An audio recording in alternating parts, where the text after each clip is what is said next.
নমস্কাৰ বন্ধু বান্ধৱীসকল, এই মুহূৰ্তত আপোনালোকলৈ লৈ আহিছোঁ এটি গুৰুত্বপূৰ্ণ ভিডিঅ'। বন্ধুসকল, এই ভিডিঅ'টোৰ জৰিয়তে আপোনালোকক জনাম মুখ্যমন্ত্ৰী নিযুত মইনা আঁচনি 2024ৰ বাবে আপুনি ইতিমধ্যে প্ৰপত্ৰ লাভ কৰিছে আৰু সেই প্ৰপত্ৰখন আপুনি কেনেকৈ ফিলআপ কৰিব।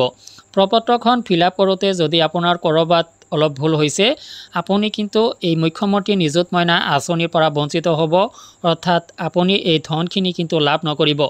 যি ডিবিটিৰ মাধ্যমত আপোনাৰ বেংক একাউণ্টত ধন প্ৰদান কৰিব অসম চৰকাৰে, সেই ধনখিনি কিন্তু আপুনি এটি ভুলৰ কাৰণে নাপাব পাৰে।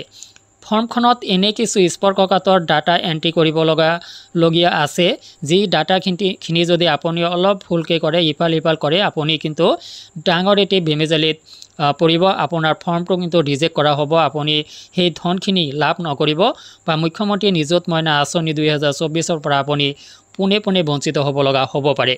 তো যাৰ কাৰণে আপুনি এনেদৰে জানি বুজি প্ৰপত্ৰখন ফিলআপ কৰিব লাগিব। এই প্ৰপত্ৰখন আপুনি কেনেদৰে ফিলআপ কৰিব, এইটো যে তথ্য আপোনালোকক ধুনীয়াকৈ বিস্তাৰিতভাৱে এই ভিডিঅ'টোত বুজাই দিবলৈ যত্ন কৰা হৈছে। বন্ধুসকল, আমি সময় নষ্ট নকৰি ভিডিঅ'টো যিহেতু অলপ দীঘলীয়া হ'ব, যাৰ কাৰণে পোনে ভিডিঅ'টোলৈ আগবাঢ়িছোঁ। তো বন্ধুসকল, মুখ্যমন্ত্ৰী নিযুত মইনা আঁচনি যদি আঁচনিৰ এই ফৰ্মটো আপুনি নিশ্চয় লাভ কৰিছে, তেতিয়াহ'লে আপুনি এই ফৰ্মখন ইয়াতে স্ক্ৰীনত দেখিব পৰা এনেকুৱা এখন ফৰ্ম আপুনি নিশ্চয় লাভ কৰিছে আপোনাৰ সংশ্লিষ্ট ইনষ্টিটিউশ্যনৰ পৰা। যদি আপুনি এই ফৰ্মটো লাভ কৰা নাই, তেতিয়াহ'লে অৱশ্যেই আপুনি আপোনাৰ সংশ্লিষ্ট ইনষ্টিটিউশ্যনৰ পৰা, শিক্ষানুষ্ঠানৰ পৰা এই প্ৰপত্ৰখন আপুনি সংগ্ৰহ কৰিব পাৰিব। আৰু এই প্ৰপত্ৰখন আপুনি ফিলআপ কৰাৰ আগতে আপুনি এবাৰ প্ৰপত্ৰখন ভালদৰে পঢ়ি ল'ব। ধুনীয়াকৈ আপোনাক স্ক্ৰীনত দেখুওৱা হৈছে, ইয়াত 3টা কেটেগৰীত ফৰ্মখন ভাগ কৰা হৈছে। 3টা কেটেগৰীত আপুনি বেলেগ ডাটা এণ্ট্ৰি কৰিব লাগে। আৰু যাৰ কাৰণে আপুনি এই ফৰ্মখন ফিলআপ কৰোঁতে এবাৰ এটি ডেমো আপুনি চাই লোৱাটো যথেষ্ট দৰকাৰ। বা প্ৰপত্ৰখন ফিলআপ কৰাৰ আগতে আপুনি প্ৰপত্ৰখন জেৰক্স কৰি সেই জেৰক্স কপিটো প্ৰথমতে ফিলআপ কৰা দৰকাৰ। ইয়াতে চাওক, গভৰ্ণমেণ্ট অফ আছাম মুখ্যমন্ত্ৰীৰ নিযুত মইনা scheme, a financial assistance for girl students in gov and venture educational institutions for AHS, BA, BSc, BCom and MA, MSc, MCom, B.Ed first year student. তো ইয়াতে দেখিব পাইছে কোনসকল ষ্টুডেণ্টে এইটো লাভ কৰিব। AHS, BA, BSc, BCom, MA, MSc, MCom, B.Ed first year student এইসকলে লাভ কৰিব।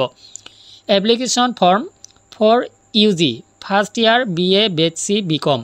তো বন্ধুসকল, এইটো AHSৰ কাৰণে হ'ব, এইটো MCom, MSc বা আপোনাৰ MAৰ কাৰণে হ'ব, B.Edৰ কাৰণে বেলেগ ফৰ্ম এটি হ'ব। এই ফৰ্মটো বেলেগ হ'ব।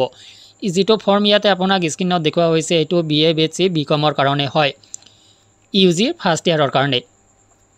ইয়াতে চাওক, প্ৰথম কেটেগৰীত আপুনি ফিলআপ কৰিব লাগে পাৰ্চনেল ইনফৰমেশ্যন। এই নম্বৰত প্ৰথমতে আপুনি ইয়াতে দিব নেম অফ এপ্লিকেণ্ট। ইয়াতে জাগা আছে, স্পেচ আছে, মই এই যে ABC টাইপ কৰিছোঁ ইয়াতে লিখিছোঁ। ইয়াতে আপুনি আপোনাৰ এপ্লিকেণ্ট, যি এপ্লিকেণ্ট হ'ব তাৰ নামটো দিব। আৰু এই ফৰ্মটো আপুনি ধুনীয়াকৈ কেপিটেল লেটাৰত ফৰ্মটো ফিলআপ কৰিব। স্মল লেটাৰত আপুনি ফিলআপ কৰিব পাৰে, কোনো কথা নাই, কিন্তু এনেকুৱা ফৰ্ম আচলতে কেপিটেল লেটাৰত ফিলআপ কৰাটো ভাল। পিছত আহিলে মেৰিটেল ষ্টেটাছ। তো ইয়াতে ছিংগল মেৰিট কোনটো হয় আপুনি ইয়াতে ট্ৰিক দিব। কিছুমান ষ্টুডেণ্টৰ বিয়া হ'ব পাৰে, বিয়া পাতিব পাৰে, যাৰ কাৰণে মেৰিটেড যিখিনি ষ্টেট আছে সেইখিনি দি দিব কোৱা হৈছে ইয়াতে। নেক্সট আহিলে ডেট অফ বাৰ্থ, প্ৰথম 2টা ঘৰত ডেট, পিছত মান্থ, আৰু শেষৰ 4টা ঘৰত আপুনি ইয়াৰটো লিখিব এপ্লিকেণ্টৰ। Name of father or mother or guardian, আপুনি ইয়াতে আপোনাৰ যি ফাদাৰৰ বা মাদাৰৰ বা গাৰ্জেনৰ নাম আপুনি লিখিব। ৰিলিজন লিখিব, আপোনাৰ যি ধৰ্ম হয় সেই ধৰ্মটো আপুনি লিখিব। নেক্সট আপোনাৰ মোবাইল নম্বৰটো ইয়াতে এণ্টাৰ কৰিব। মোবাইল নম্বৰ ইয়াতে 10টা স্পেচ আছে, 10টা স্পেচত আপুনি আপোনাৰ ভেলিড মোবাইল নম্বৰটো এণ্টাৰ কৰিব। আৰু এইখিনিতে আপুনি জানি ৰাখক যে আপোনাৰ বেংক একাউণ্টত যি মোবাইল নম্বৰ দিয়া আছে আপুনি সেইটো এণ্টাৰ কৰিলে আপোনাৰ সুবিধা হ'ব। নেক্সট আহিলে এড্ৰেছ, ভিলেজ অৰ টাউন অৰ চিটি আপুনি ইয়াতে উল্লেখ কৰিব। আপোনাৰ ভিলেজ যদি হয় ভিলেজ, টাউন বা চিটি যি হয়। নেক্সট আপুনি পিনে পিন কোড পাব, পিন নম্বৰ আপুনি ইয়াতে উল্লেখ কৰিব। নেক্সট আহিব ব্লক অৰ মিউনিচিপেলিটি অৰ টাউন কমিটি, আপুনি ইয়াতে উল্লেখ কৰিব, কেপিটেল লেটাৰত লিখিব, পুলিচ ষ্টেচন লিখিব আৰু ডিষ্ট্ৰিক্টটো লিখিব। নেক্সট ষ্টুডেণ্টজনৰ আধাৰ নম্বৰ লিখিব আপুনি ইয়াতে। তো ইয়াতে ইফ এভেইলেবল বুলি কোৱা হৈছে। যদি আপোনাৰ আধাৰ নম্বৰ নাই, আধাৰ কাৰ্ড নাই, আপুনি দিব নালাগে, এই লৈ টেনশ্যন কৰাও একো নাই। যদি আছে সেই বুলি কোৱা হৈছে। নেক্সট 9 নম্বৰত আহিব নেম অফ LAC, আপোনাৰ LACখনৰ নাম ইয়াতে লিখিব। আৰু এইখিনি লিখাৰ পিছত আপোনাৰ যি পাৰ্চনেল ডিটেইলছ সেইখিনি শেষ হ'ল। বি নম্বৰত আহিলে এডুকেশ্যনেল ডিটেইলছ। প্ৰথমতে আহিব আপোনাৰ name of the institution from which past.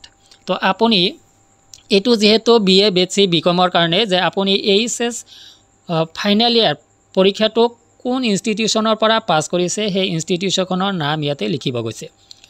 দ্বিতীয়তে লাষ্ট এক্সামিনেশ্যন পাছ, আপুনি কি এক্সামিনেশ্যন পাছ কৰিলে, শেষত কি এক্সাম পাছ কৰিলে। তো আপুনি BA কাৰণে এইটো ফৰ্ম ফিল আপ কৰি আছে সাপোজ ধৰক, তেতিয়াহ'লে আপুনি কি পাছ কৰিছে, HS পাছ কৰিছে। তো আপুনি ইয়াতে HS মেনশ্যন কৰিব। তো সেই HS আপুনি কিমান চনত পাছ কৰিছে, আপোনাৰ HSত ৰোল নম্বৰ কিমান আছিলে, সেইখিনি ডিটেইলছ আপুনি ইয়াতে দিব লাগিব।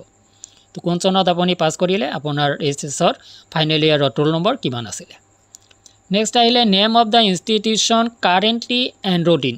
তো আপুনি এতিয়া যে পঢ়ি আছে ফাৰ্ষ্ট ইয়াৰত, এই ফাৰ্ষ্ট ইয়াৰত কোনখন কলেজত, কোনখন ইনষ্টিটিউশ্যনত আপুনি এনৰোল হৈছে, নামভৰ্তি কৰিছে, সেইটো নাম দিব গৈছে।